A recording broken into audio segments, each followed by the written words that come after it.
한참 파티에 취해 있던 루아젤은 목에 그 다이아몬드 목걸이가 없어진 것을 발견합니다. 4만 프랑이라고 합니다.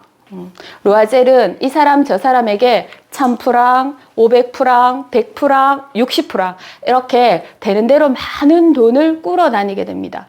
모파상은 마지막에 이런 반전을 주고 있습니다. 오, 가엾은 마틸드, 내 목걸이는 가짜였단다. 기껏해야 500프랑짜리였는데.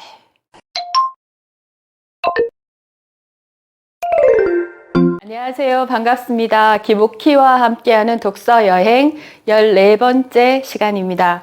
오늘은 반전의 매력에 대한 이야기를 함께 나눠볼까 합니다. 우선 글을 한번 같이 보시겠습니다. 마치 운명의 실수처럼 예쁘고 매력 있는 아가씨가 평범한 월급쟁이 집안에서 태어나기도 한다.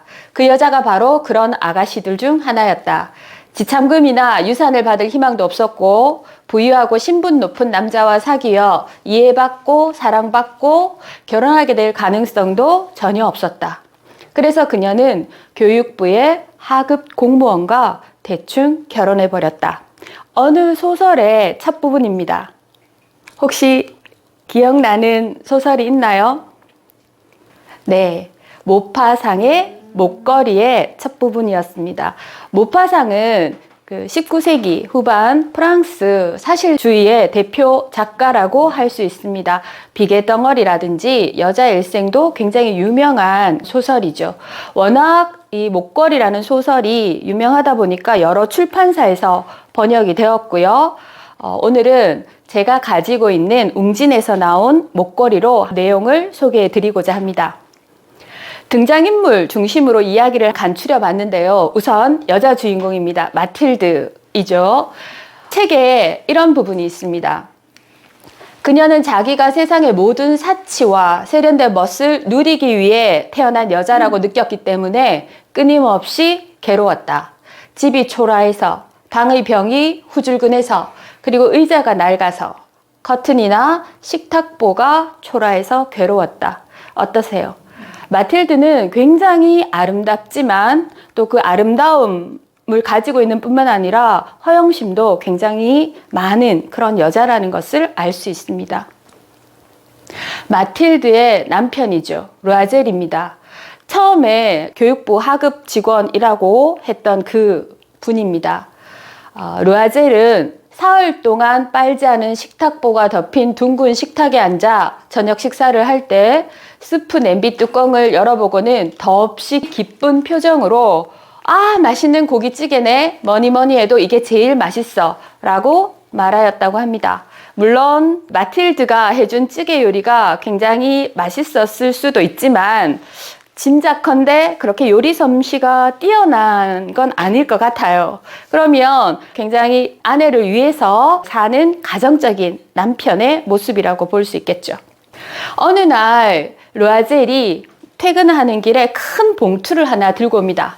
여보, 이것 봐요! 라고 하면서요. 당신이 좋아할 만한 일이요. 그 봉투 속에 들어있던 것은 파티의 초대장이었습니다.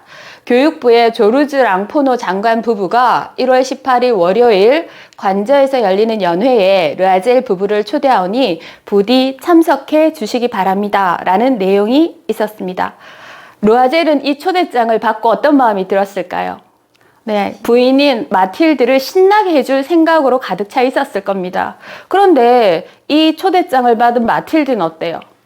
굉장히 슬픈 표정을 짓습니다. 이런 걸 받아오면 어쩌라고요? 라고 말하면서 심지어 화도 냅니다. 왜 그랬을까요? 마틸드는 파티에 참석하는 건 좋지만 파티가 열리면 거기에 가기 위해서 입을 옷을 먼저 걱정을 했던 겁니다. 옷뿐인가요? 옷에 걸맞는 장신구도 필요했겠죠. 그래서 오히려 슬픔에 빠진 부인을 위로해주기 위해서 루아젤은 그동안 아끼고 모아두었던 비상금을 꺼내듭니다. 그 비상금으로 부인을 위해서 예쁜 드레스를 골라주죠. 그런데 드레스만 입을 수가 없죠. 거기에 걸맞는 또 아름다운 장신구가 필요합니다. 그래서 둘이는 머리를 맞대어 마틸드의 친구인 포레스트의 부인을 찾아가서 장신구를 빌리기로 합니다. 포레스트의 부인은 마틸드와 함께 학교를 다닌, 같이 교육을 받은 그런 아주 친한 친구였습니다. 그런데 마틸드가 교육부의 하급 직원과 결혼을 할 때 포레스트에는 굉장히 부유한 집안의 자제와 결혼을 하게 됩니다. 포레스트의 부인은 마틸드의 사정을 듣고 거울이 달린 옷장으로 가더니 커다란 보석함을 꺼내 갖고 와서 활짝 열어 보이며 로아젤 부인에게 말합니다. 자, 마음대로 골라봐. 로아젤 부인은 그 보석함에서 가장 크고 가장 빛이 나는 다이아몬드 목걸이를 고릅니다. 그 목걸이를 하고 파티에 참석하는 모습입니다. 기쁨에 넘친 그런 얼굴이죠. 역시나 이 파티의 주인공은 로아젤 부인이 됩니다. 모든 남성들의 시선을 받고요. 서로 앞다투어 같이 춤을 출 것을 청하는 그런 기쁨을 만끽합니다. 이 파티가 끝나는 게 굉장히 허전했겠죠. 그렇지만 시간은 가고 파티가 거의 끝나갈 무렵이 되었습니다. 한참 파티에 취해 있던 로아젤은 목에 그 다이아몬드 목걸이가 없어진 것을 발견합니다. 이때 마음이 어땠을까요? 큰일 났다 싶었겠죠. 그래서 로아젤 부인과 로아젤은 한참 동안이나마 그 파티장뿐만이 아니라 집으로 가는 길을 왔다 갔다 하면서 그 목걸이를 찾습니다. 그러나 그 목걸이는 찾을 수가 없었습니다. 어쩔 수 없이 로아젤은 그 잃어버린 목걸이와 가장 비슷하게 생긴 목걸이를 사러 보석상에 들르게 됩니다. 4만 프랑이라고 합니다. 로아젤은 이 사람 저 사람에게 1000프랑, 500프랑, 100프랑, 60프랑 이렇게 되는 대로 많은 돈을 꾸러 다니게 됩니다. 여기서 4만 프랑이라고 하면 그렇게 감이 안 오실 텐데요. 그래서 제가 한번 찾아봤습니다. 찾아봤더니 이 모파상의 목걸이 이전에 빅토르 위그의 레미제라블 아시죠? 거기에 코제트라는 아이가 나옵니다. 팡티 부인이 어린 코제트를 아주 그 못된 연식 주인에게 맡기게 됩니다. 코제트를 맡기면서 매달 7프랑씩을 보내주기로 약속을 해요. 그러면 이 4만 프랑과 7프랑 차이가 엄청나다는 걸 좀 짐작하실 수 있지 않을까 싶어요. 그리고 제가 요즘 최근에 환율을 한번 찾아봤는데 프랑스는 지금 유로를 사용하고 있습니다. 프랑이라는 그 화폐 단위는 지금 스위스에서 사용을 하고 있는데요. 1유로가 원화로 계산하니까 한 1,400원에서 1,500원 선이었고요. 프랑은 스위스가 아마 물가가 조금 더 높아서 그런지 한 1,500선 이상 이렇게 되더라고요. 그래서 지금 돈으로 환산을 해도 4만 프랑이면 6천만 원이 좀 넘는 그런 금액이었습니다.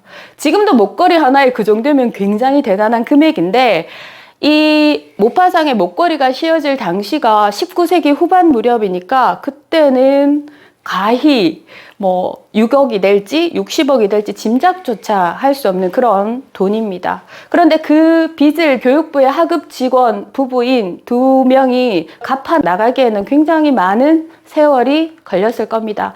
책에서도 한 10년 정도가 걸렸다고 해요. 그러니까 억척스럽게 모으고 하지 않은 일이 없을 정도로 두 부부가 열심히 빚을 갚아 나갑니다.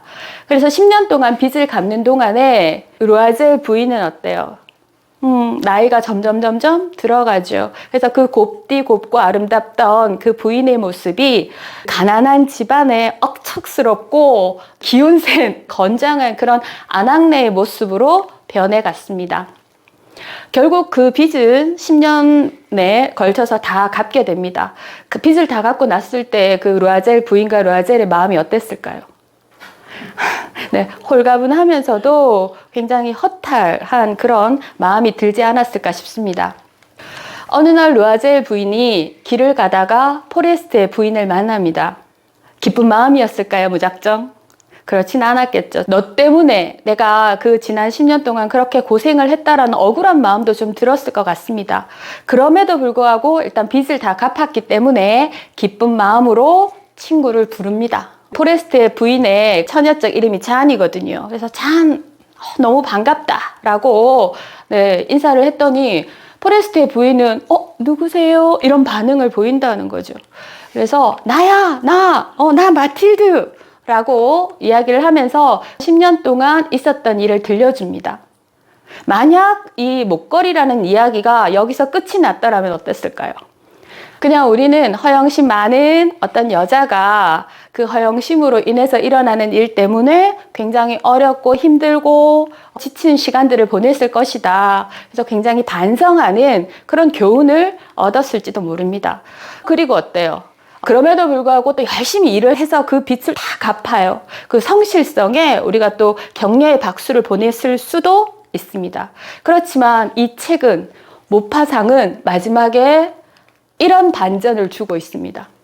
오, 가엾은 마틸드, 내 목걸이는 가짜였단다.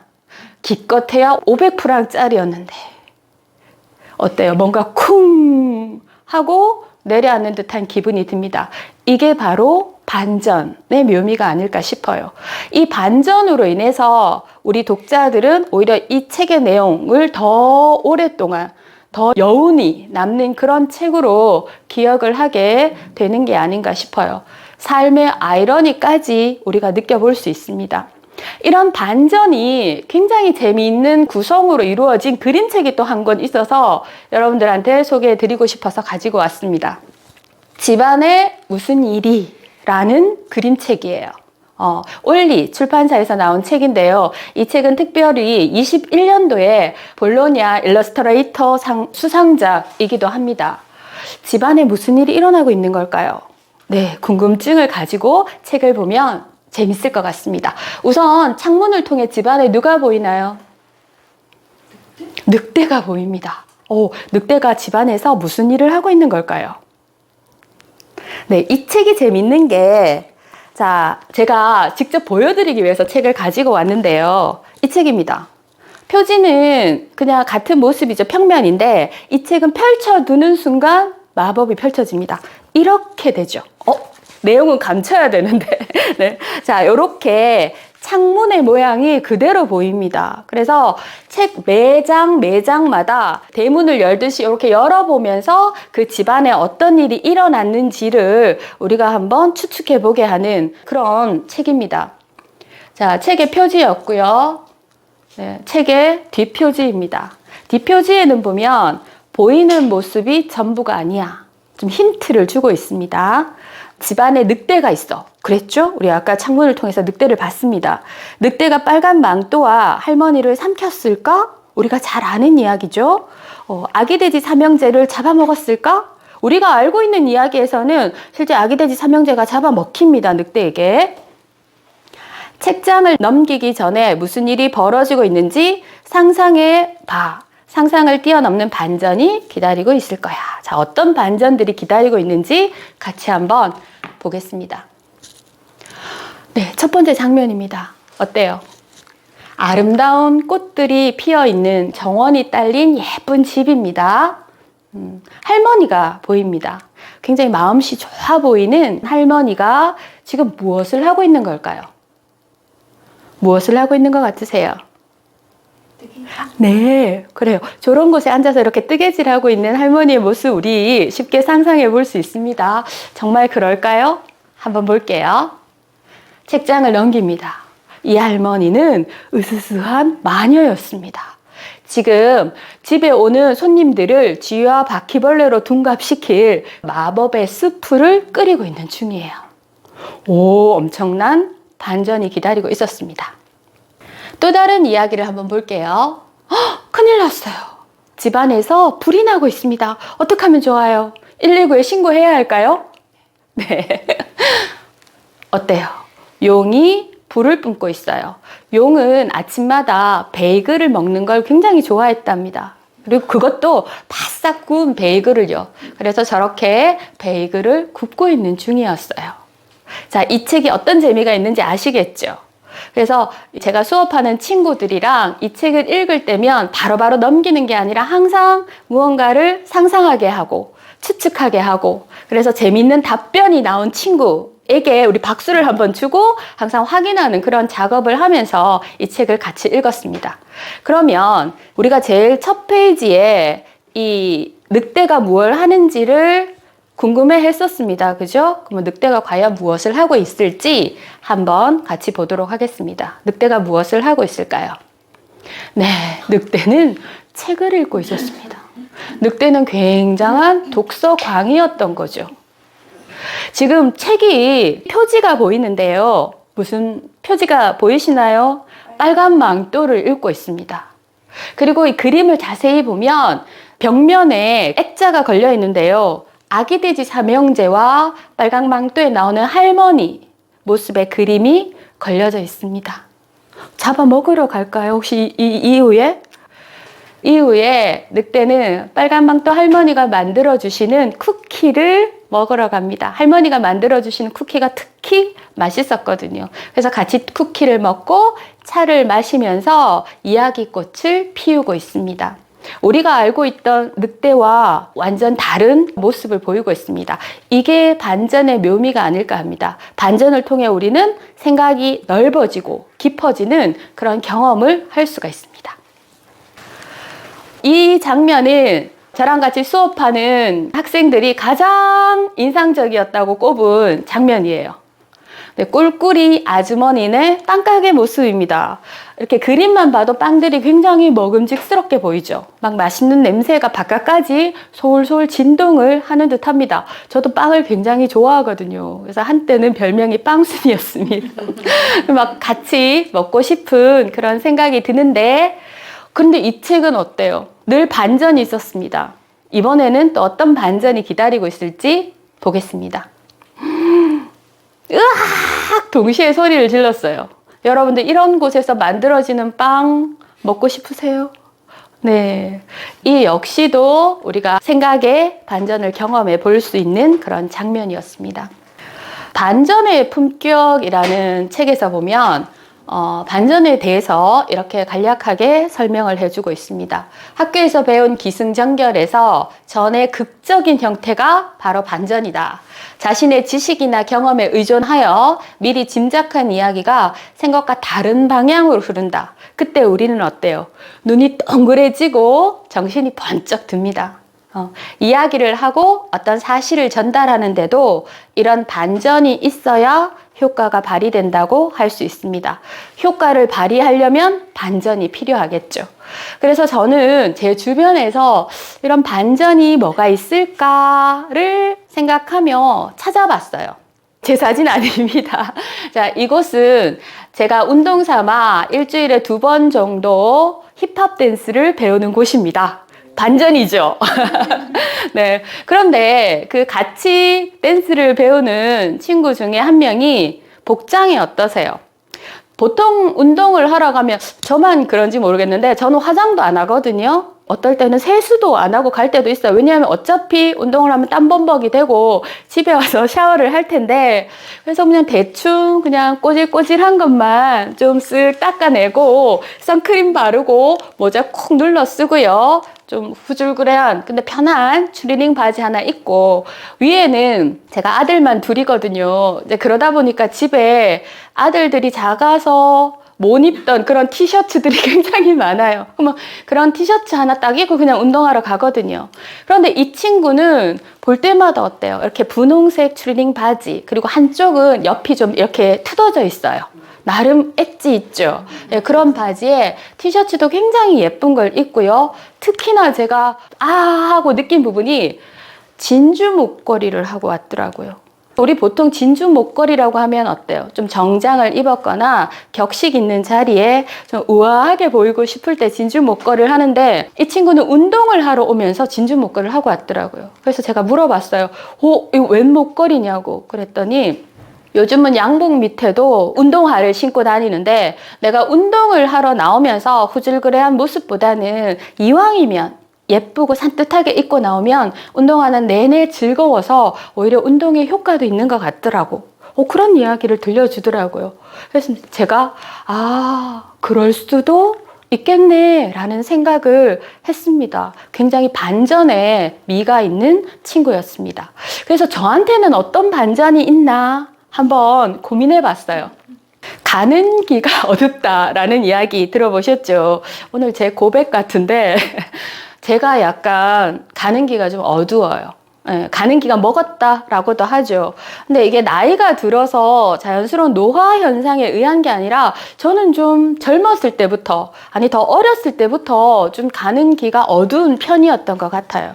그러다 보니까 사람들이 뭐 대충 빠르게 이야기를 하던가 아니면 이렇게 얼버무리듯이 이야기를 하면 잘 못 알아듣겠는 거예요. 그래서 매번 뭐라고? 다시 한번 해줄래? 라고 하기가 미안하니까 어느 순간부터 상대방이 이야기를 하면 그 사람 이야기를 사투리 단디 들으려고 이렇게 집중을 하게 되는 거예요.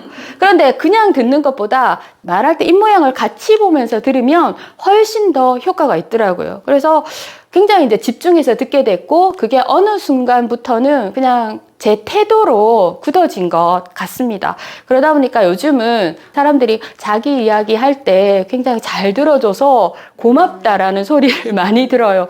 근데 그게 아니었던 것 같은데 이게 태도가 되고 습관이 배니까 저도 모르게 매사 그렇게 되더라고요. 경청의 자세가 저절로 생기더라고요. 뿐만 아니라 웅얼웅얼거리는 말소리를 잘 못 알아듣다 보니까 저 역시도 다른 사람한테 이야기할 때 그러지 말아야지 라는 생각이 들어서 굉장히 또박또박 좀 천천히 말하려고 애쓰게 되었습니다. 어떻게 보면 그런 습관들이, 그런 태도들이, 그런 자세들이 오늘날 제가 이렇게 강사로 활동하는데 굉장히 큰 장점이 되지 않았나 싶더라고요. 그래서 저는 저의 반전을 찾다 보니까 오히려 그동안 생각했던 단점이 반전을 통해서 장점으로 되는 그런 경험을 했습니다. 굉장히 큰 깨달음이죠. 저의 단점이 반전을 거쳤더니 장점이 되었습니다.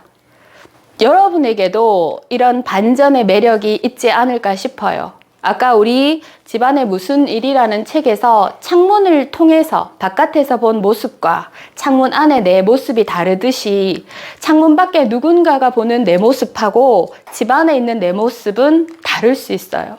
그런데 그게 무작정 나쁜 것만은 아닌 것 같습니다. 그 속에서 우리가 자신의 어떤 매력을 찾고 그걸 자신의 개성으로 소화해낸다면 충분히 저처럼 장점으로 승화시킬 수 있지 않을까, 그런 생각을 한번 해봤습니다. 여러분의 인생에는 어떤 반전이 있나요? 멋진 반전을 응원합니다. 고맙습니다.